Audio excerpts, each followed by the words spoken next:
Well, hello and welcome back to the RC barn. The order came in from Value Hobby.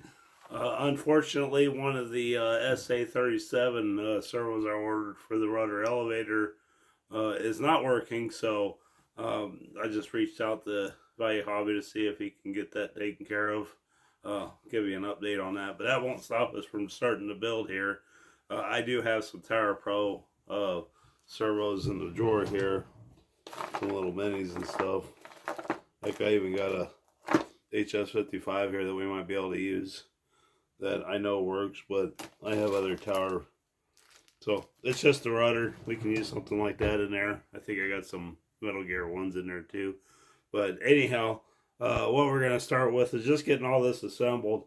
There is some assembly required on motors and stuff like that. They didn't come with pigtails or nothing like that, so that's why I had to order a bunch of connectors. I ordered a bunch of these JST connectors for the wasn't sure which one I needed for the speed control, since that's what our batteries got on there. Look how itty bitty this stuff is. It's yeah, kind of cute, isn't it? But anyways, I've already tested some of the servos out. Those are working fine. Yes, I'm going to put a 9 channel in here because I got this little 6 channel high-tech electron receiver, which is extremely light. We can even make it lighter yet, which I will probably do, just to save a little bit of weight. Do a little comparison on the case versus heat shrink around that. But anyways, I'm going to get started on soldering the connectors onto the motor or onto the speed control. The way I do this is put a little rosin in there, flux. I'm not even going to strip the ends down because these are perfectly fine with the way they are. And then once we get them soldered together, I'll slide some heat shrink over the top of them. That's how I've generally done it.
Hey! It works!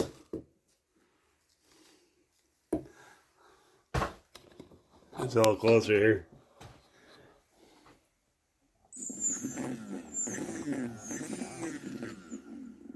There's that guy. Airline. Over there, and like I said, the rudder's dead on arrival. What's that one there? Aren't they just so cute? It's quiet. I probably shouldn't do that too much. Alright, it is a... Excuse me, I've got this damn lingering cough that just will not go away. So anyways, it's a new day, and I've kind of started to do a little bit of pre-assembly here. I need to grab my hinge material here. It's right here. I'll show you guys what I'm going to be using for hinges and stuff. So, anyways, I've started. I did glue this together, the centerpiece here. The trick here is just making sure everything's flat. It's almost dry. It says about 10 minutes. I'm using this UHU. I looked this up. This came with this stuff that when I got it given to me, and it's still good. I mean, this has been around for quite a few years. And so it says let it sit and dry for 10 minutes. I mean, you're supposed to let it tack up and then glue it together, but I don't follow directions really well. So, anyways, we're just gonna. Biggest thing we're gonna do here is start working it out from here on out. So here's elevator and ailerons. I made this tool. I've had them for years. I just took some scrap balsa and beveled a 45-degree line in it, and then you can see there's some sandpaper. And that's how I'm going to bevel my lines. The idea here is you either keep it flat on the work table, on the workbench like this. You know, it's just a guide. Or the other thing is if you have a straight line on your workbench, you can also use that. Either side seems to work just fine. And it only takes a couple of stripes to get a 45 in these things. This is just for the hinge line, really. So,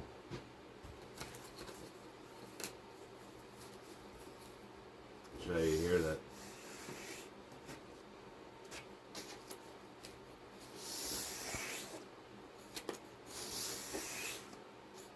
You can cut them in too. I find my cutting abilities aren't that good on this small stuff to get a 45. I used to have a jig to do this when I was big into the foamies years ago, but I used to, in the wintertime, we used to fly inside back in Iowa, and God, I'd build a plane almost once a month. I always ordered, I used to order my stuff from Hobby King, but quickly discovered Value Hobby and like that a heck of a lot better. So we'll do both sides here.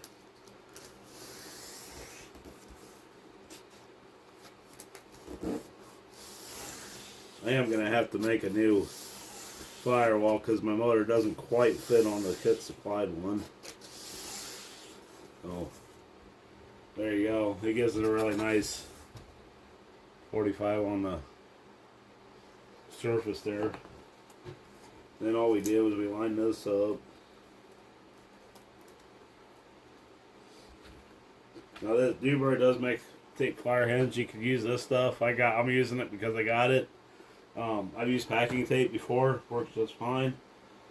So find the end here.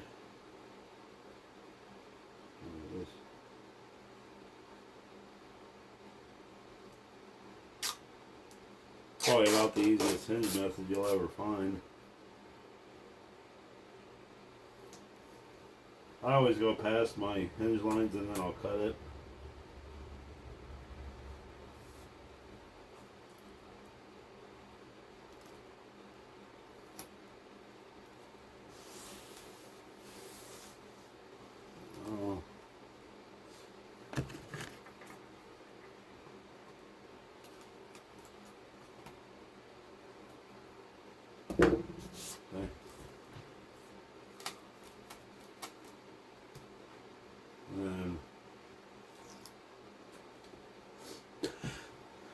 I got it bevel one side. I need my knife. Where is the knife?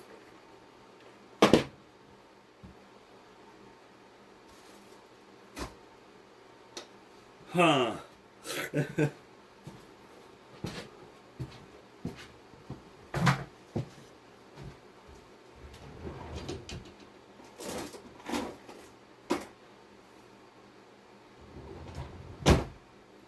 I'll find it. Not a big deal.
Which says as I pick it up, it had to get refolded here.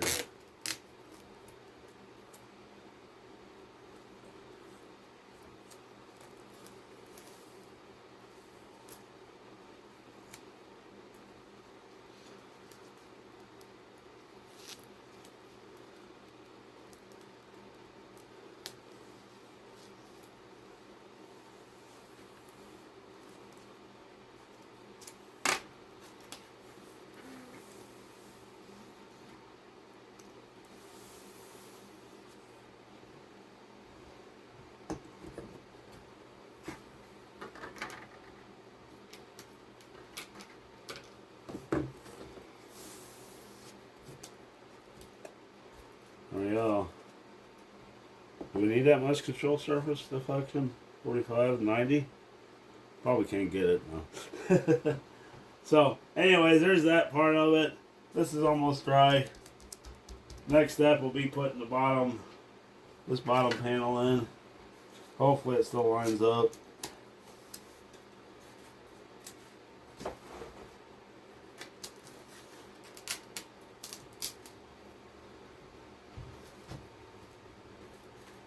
Kinda. There we go.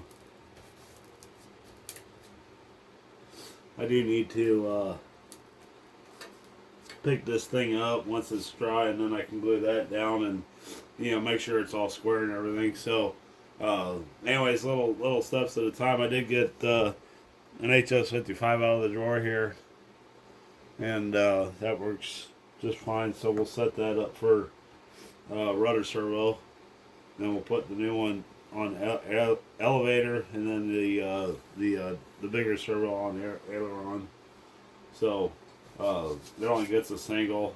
And it has a lot to do with weight. You could put dual servos in these things. You could probably go with the lighter servos, but even two 3.7 gram servos are heavier than a single 9 gram servo. So the downfall to doing one servo is it's got to be right in the center, and they're kind of hard to get to. So if you have a failure, you got to cut them out.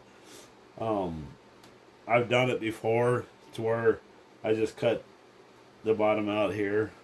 Here, I'll show you a little closer here. Where I just cut this out more so you could wiggle the servo out of there and get a new one in. We'll have to clearance the top one for the arms, I do believe. It's this one here. And I do think that these are a little on the big side, so I might have to put filler pieces in there to get them fitting okay. Get you in the frame here. Yeah. But this works fine to tape, you know.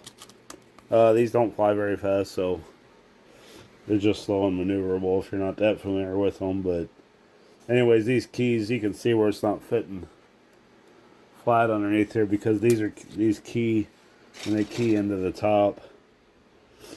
So if you glued it in now, you'd have gaps galore and it wouldn't fit right. So got to pick it up. You could shim it if you wanted to, but I'm not that big of a deal. Just to make sure it's just at a 90 and it's straight. So yeah, anyways, I'll bring it back. I don't know if I'm going to get any more work done today on this or not. I got a working new job and that's going okay, but taking a toll on me getting used to the night shift stuff. So anyways, I'll bring it back here in a little bit. Hey, I found my knife. Well, let's get this elevator on. We'll do the same thing there. Hopefully this ain't too boring for you guys.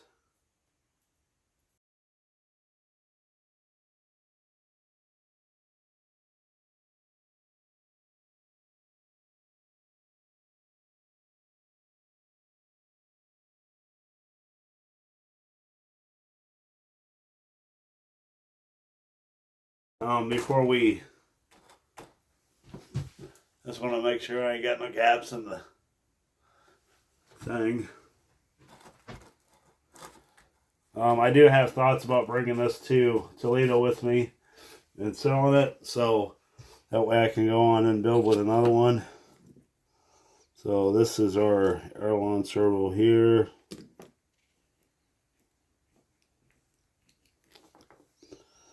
And then, like I said, I think I'll probably put the receiver on. It doesn't really matter what side it is.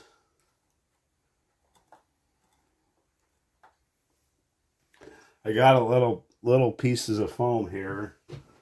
There is I know you guys can't quite see that close, but it does have a lot of play in it.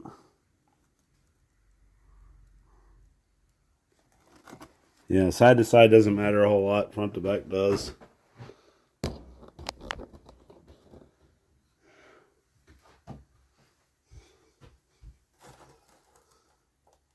That'll be about right. So I'm going to add a little filler piece in here.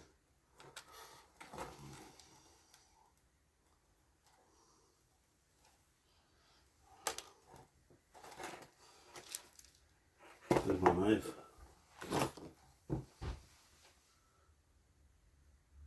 Yeah, looks pretty good.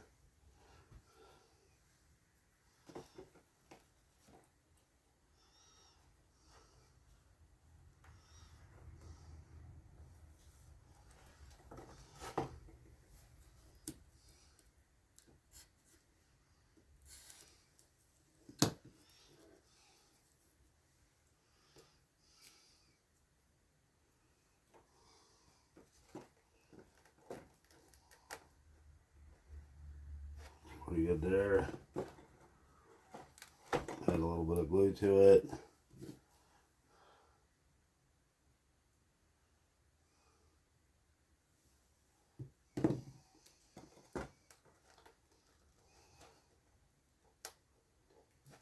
Okay. Let that dry. So, anyways, that should. Oh yeah, it really fills the gap in there. Makes that a nice tight fit. And then all you do is you put some glue on your mounting flanges here. They do have holes in them, but all I've ever done is put a little spot glue on each one of these, push it down in there and let it sit. And then if you ever need to come in and cut this out, you can just snip it with the X-Acto knife very carefully, you know, if or when it needs to be replaced. So anyways, we're definitely getting there. So there's a little update there. Got the bottom on. We'll get the servo in next, and then we'll put the top piece on. I do have to make a new firewall. I'll just cut that out. Like I said earlier, the holes, they don't quite line up here, and this thing gets anchored in here like so. I do believe, I don't think there's a, I am following the directions loosely here, just looking for little tips to see in a picture. Be nice of what it looks like. That just gets glued into place on the nose, you know. So we'll make another one of these, but we won't put the holes in it, and then I can spot drill for the servo, the holes for the motor. So yeah, anyways, this goes together pretty quick. This video should be the last one, so it's gonna get built, and then we'll get all the electronics installed and all the throws set up. We'll see how long it's going to get, how it's getting on the video. Might be another part to this, but this thing's going to fly this weekend as long as the wind holds up outside and doesn't get too windy. I can always wait till evening when the wind dies down. I don't care how cold it is. I can walk right out my backyard and fly this thing. So anyways, I'll bring it back when I get when all this dries and we got a little bit more to show you there. Okay, so I'm back at it again today, and this is glued up quite nicely. No gaps. Pretty happy with that. The next step is going to be getting this top piece put on, this piece here. And this one's going to be a little bit more of a pain because it doesn't quite slot in and hold its shape like it should. So we're going to have to clamp this. Probably going to use a combination of tape, you know, across here, you know, blue tape, and then maybe some pins and some, you know, places it will hold. So anyways, the biggest thing is like I said, we have to put our aileron servo in the center here, and once you put the top on, you are in a sense bearing the servo, so you want to make sure that everything's set up right. So I went ahead and set my trims up, make sure they were centered, and centered my horn. It's working just fine. I can reverse the throw if I need to later. I got the yeah, I forgot where I was going with that. So anyways, that's all good. So we'll go ahead and put this tiny screw in here. And you also want a little bit of flux in here, which that's what the glue allows. So that way for vibrations and stuff like that. I know it's electric, but I guess it won't have it's that hard. I don't know if that's as big of a problem as it is. Definitely some tiny screws in there. So you want to be careful. Make sure you're away from the edge of your bench when you're playing with this stuff, and installing this stuff. And a magnetic screwdriver does help a little bit.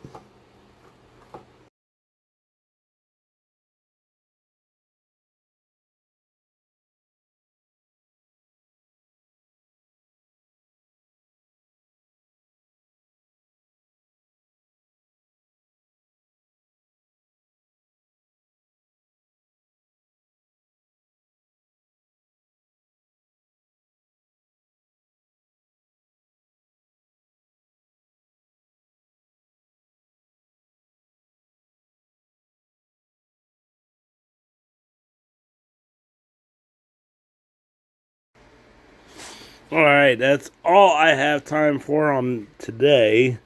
Remember, everybody says they don't have time to do stuff, but if you go even work an hour, you're progressing forward. I mean, come out and put a servo in, or glue some sticks together, or build a Foamy. I mean, they're all airplanes. The one thing I don't like about these is you'll never find a well-used 30-year-old Foamy. I mean, they're gonna warp. The joints are gonna fail. The foam's gonna get brittle. This thing's been in the box for 10 to 15 years, anyways. But it's not in terribly bad shape. I should say that, point that out. But when I was in my height of doing Foamies and stuff, it was a couple of years out of a EPP Foamy was pretty good. I do plan on building another 32-inch EPP yak, because I happened to come across a big sheet of 3mm EPP that I'd like to have another one. It's been a long time. They were a lot of fun. Pretty easy to cut out. So anyways, I'm going to cut this one here. I did get the rudder hinged. I did make a mistake on the aileron, so I'm gonna have to revisit these. They don't go up. The hinges, I don't have enough gap in there for it to go both directions. So I'm gonna have to rip those back off and put a little, like here. I kind of forgot about that.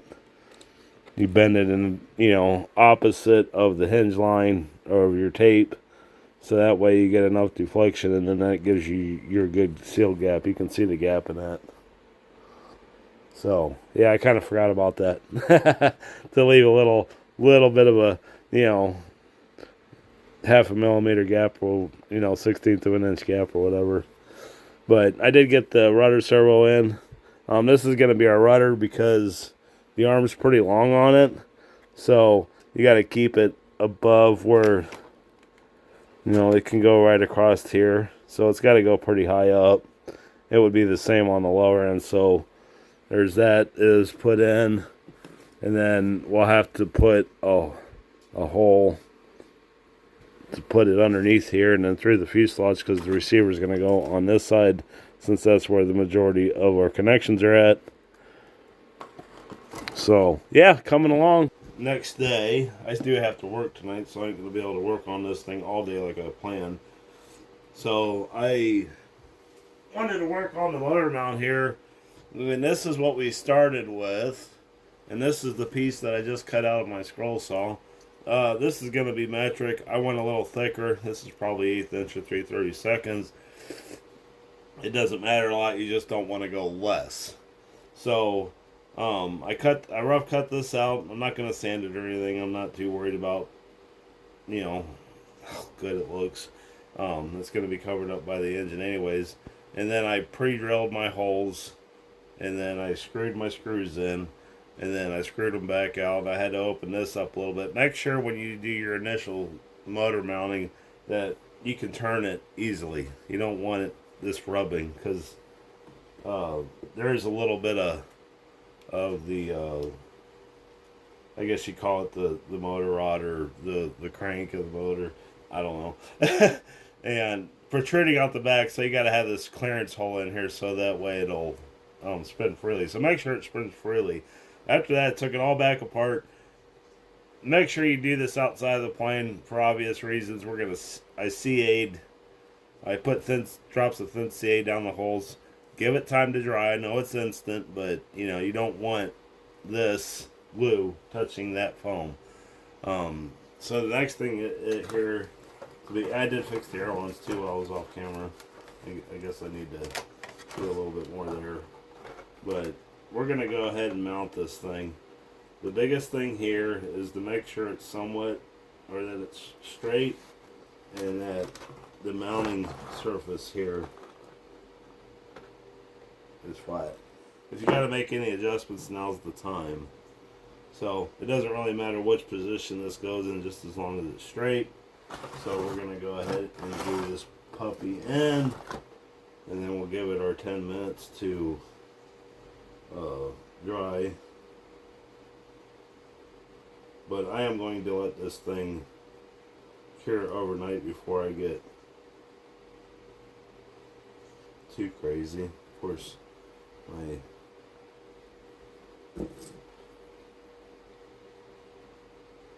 just have a little bit of dried. Oh yeah.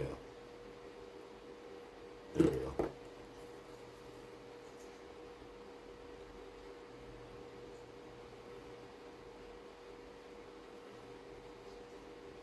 I'm going to put the glue down about center where it's going to be, but I'm going to go a little wider. Ooh, way too much.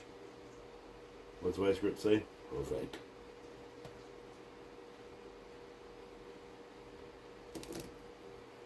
Okay. And need a little bit. Oh.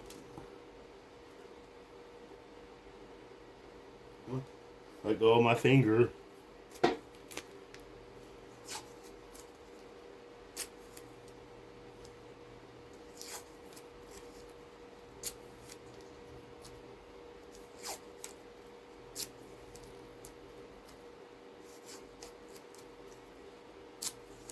Here in a little bit, we're going to start talking about push rod design. My favorite thing in the whole wide world to do. So, we'll go ahead and center this up. Well, it looks like I'm not quite flat on there.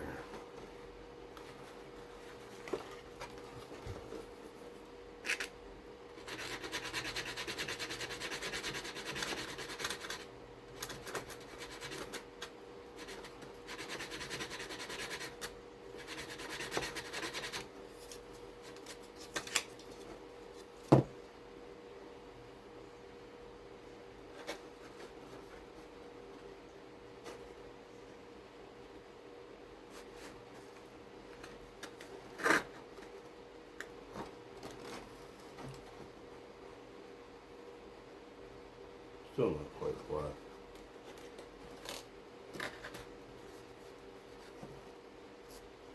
It'll be alright.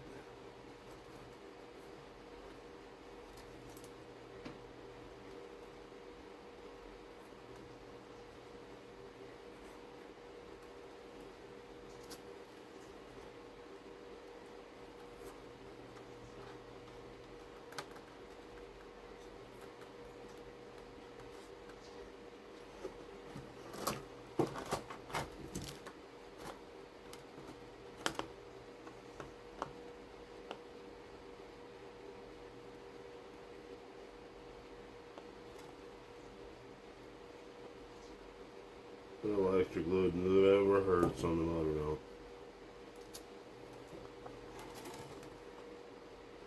Just, what I'm doing here is I'm eyeballing, make sure she's nice and true here.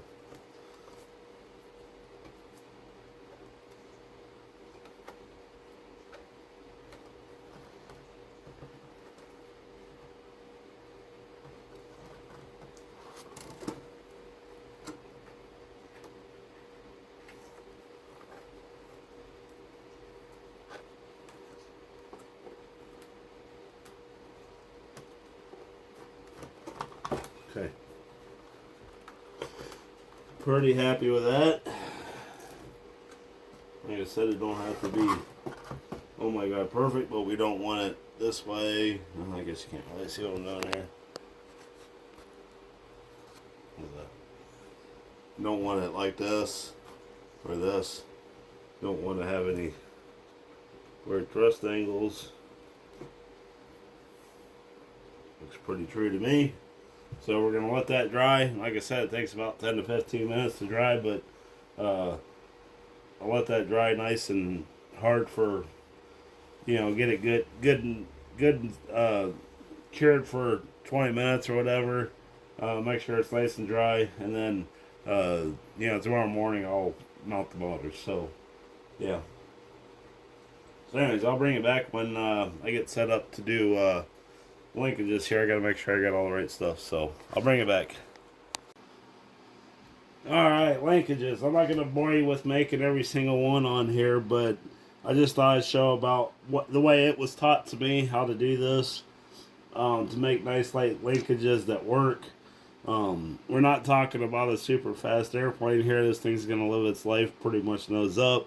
So I got a section of carbon fiber. This is probably a little too big. I'd like to have a little smaller, but it's what I got on hand, so it's what I'm going to use.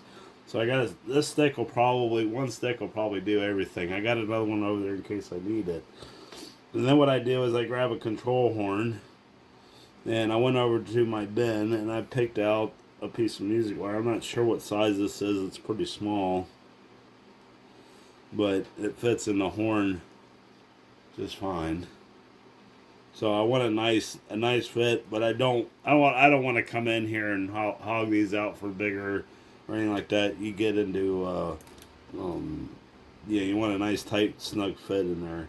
So anyways, the problem with these Z-bend pliers on this real thin stuff is it doesn't quite create a Z-bend. So you can use the Z-bend to get started, but you're also going to need a small pair of needle nose pliers to fix the bends because they're going to be a little not quite Z.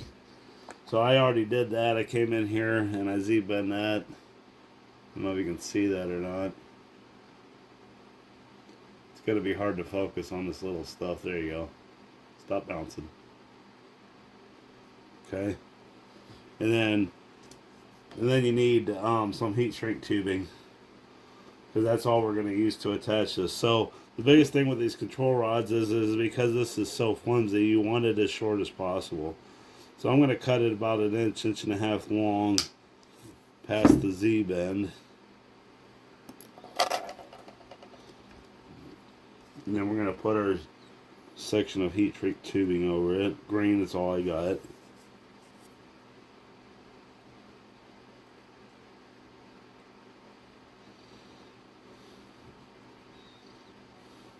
And you want it nice and short. You want it long enough to where you can get it in the rod, but short enough that, and you could add some glue to this too, but the heat shrink tubing, in my opinion, works just fine.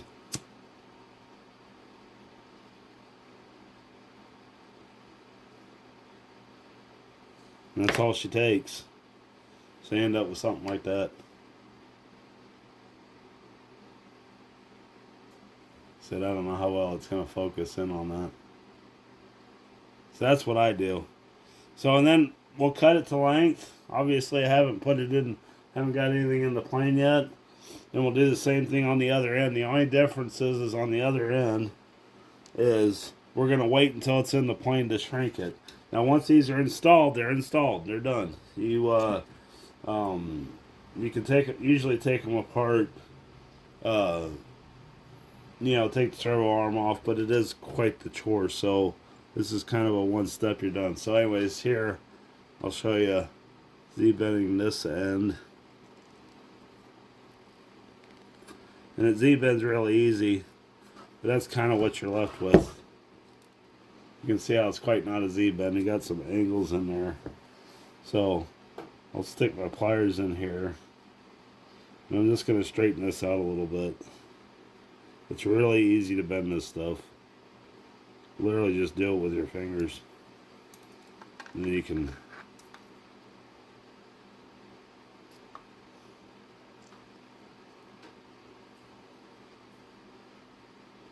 Yeah. See? Then you get a nice crisp Z-bend.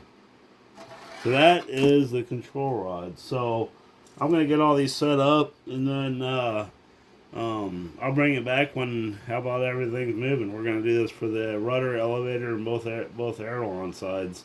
So I got 4 more to make.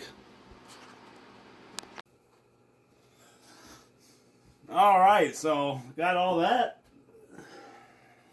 Let's try this again.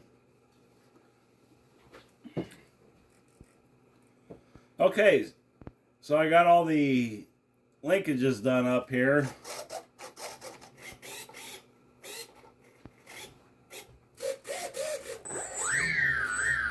And then I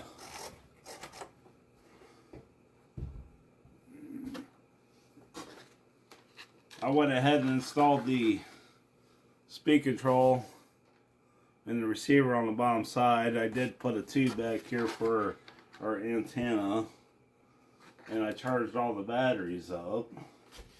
I still got some cleaning up to do here, as you can see, but it is almost there.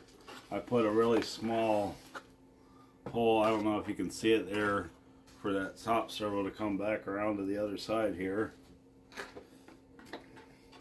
So I think the next thing to do, which once I get see if I can get this antenna tube through the tube back here.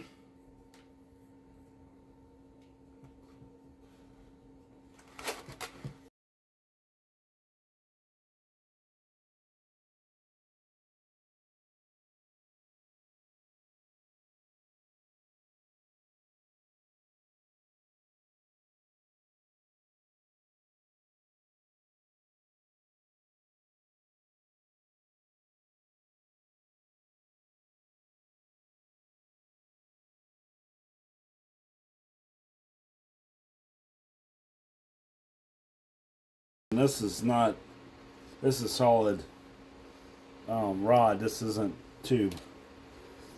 Tube you would, you want to cut that with a saw. I know a lot of people will keep when I was cutting it over on I'd use my scroll saw to cut the tube like these. I'd wrap it with a little bit of tape, and if it's any really big piece, I'd have my vacuum cleaner over there to suck it up as it was cutting the fine carbon fiber dust up. But I like using the scroll saw because it only cuts on the downstroke, so all that dust went down away from me. So keep that in mind when you're working with some of these, some of this stuff here. I did cheap out on the aileron. I don't know if you can see that there or not. Dubro makes these little push rod clevises. I really like those on the ailerons because it's hard to get everything straight, and at least you have an infinite adjustment there. I see I got to tighten this one up yet, but that worked well. So for getting everything adjusted correctly on the elevator rudder, I didn't do that. Now, like I said, if you were, I know I'm rambling on here, but if you're really concerned about fine-tuning your setup, especially if you're into that precision stuff, you can put a small 2-inch V in your line, and then it'll give you the spring action to open and close it up to lengthen and shorten your rod without having the weight penalty of having an actual clevis there. So anyways, I'll get all this finished up here. Probably be next few days or whatnot. I got to get ready for the live stream this afternoon. and so hopefully soon. It's been kind of windy to try to get this thing done and flying outside, and